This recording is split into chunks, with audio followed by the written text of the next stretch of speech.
जो लिस्ट जारी हुई है उसमें जिस दिन ये कागज प्रिंट हुआ टाइप हुआ है वो थी 1 तारीख। 1 तारीख को ये तय हो गया था कि भाई सांचौर से पार्टी की तरफ से अधिकृत उम्मीदवार देवजी भाई पटेल है। 9 तारीख को हमारी यात्रा की रैली थी।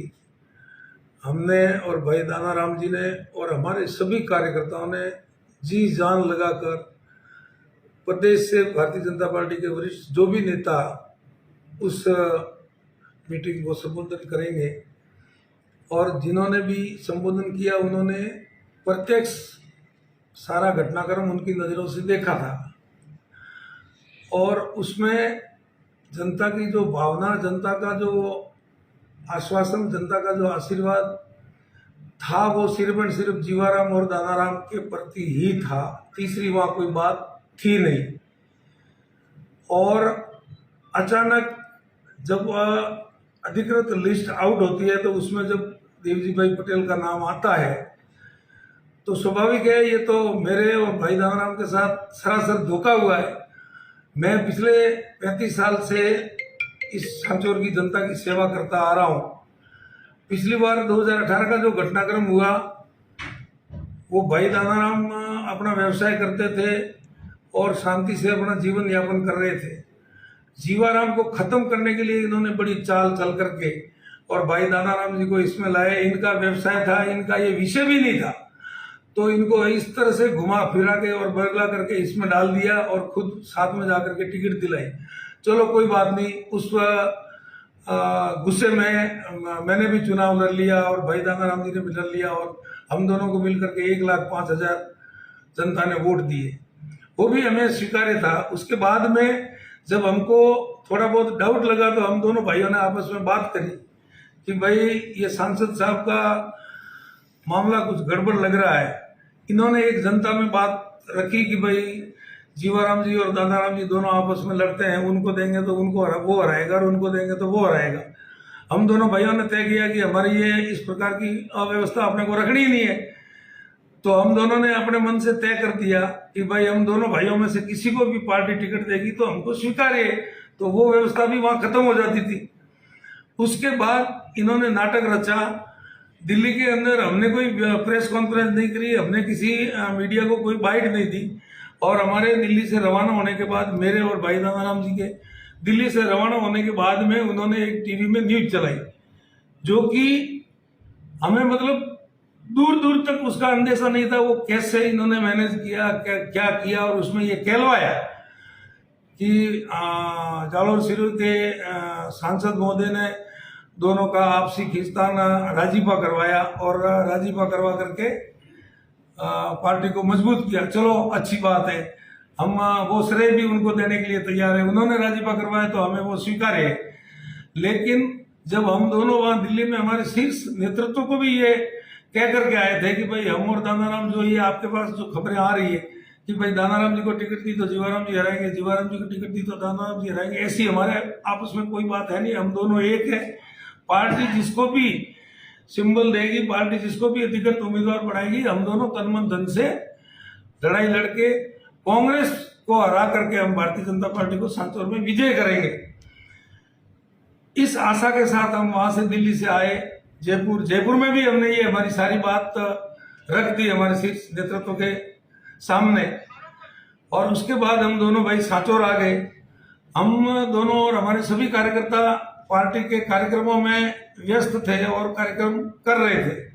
अचानक जब ये समाचार मिला, उस समय ओबीसी और SC/ST मोर्चा का माकुपरा में कार्यक्रम था, उसमें उसको भाई दानाराम जी जो है वो हैंडल कर रहे थे और उसके साथ अपने सभी कार्यकर्ता थे। मैं उस दिन कहीं प्रवास में बाहर था, यहाँ नहीं था।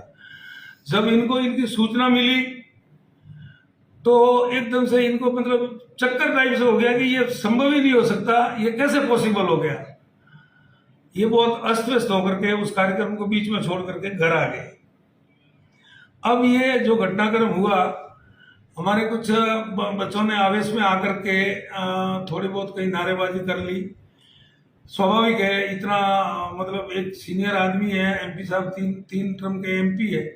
अगर बच्चों में कुछ ऐसा गुस्सा और आवेश है तो उनको नीचे उतर करके उनको पुचकारना चाहिए था कि बेटा आओ, क्या बात हुई, आप मेरे से बात करो, आप क्या चाहते हो।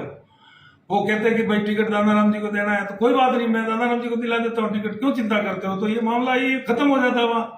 उस मैटर को इन्होंने एमपी पड़े का धौंस दिखा करके और मतलब एसपी साहब को फोन किया, पुलिस वालों को फोन किया, उनके खिलाफ मुकदमा दर्ज कर दिया। ये एक वरिष्ठ व्यक्ति को शोभा नहीं देता।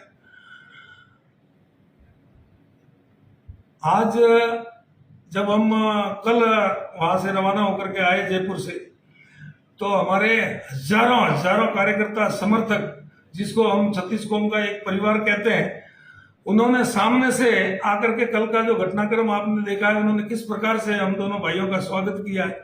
टिकट मिलने के बाद में तो स्वाभाविक है लोगों का आना, लोगों की भीड़ होना, लोगों की बधाई देना, लेकिन टिकट कटने के बाद में कम से कम 2000 गाड़ियों का काफिला और 20-25 हजार लोग, ये क्या दर्शाते हैं।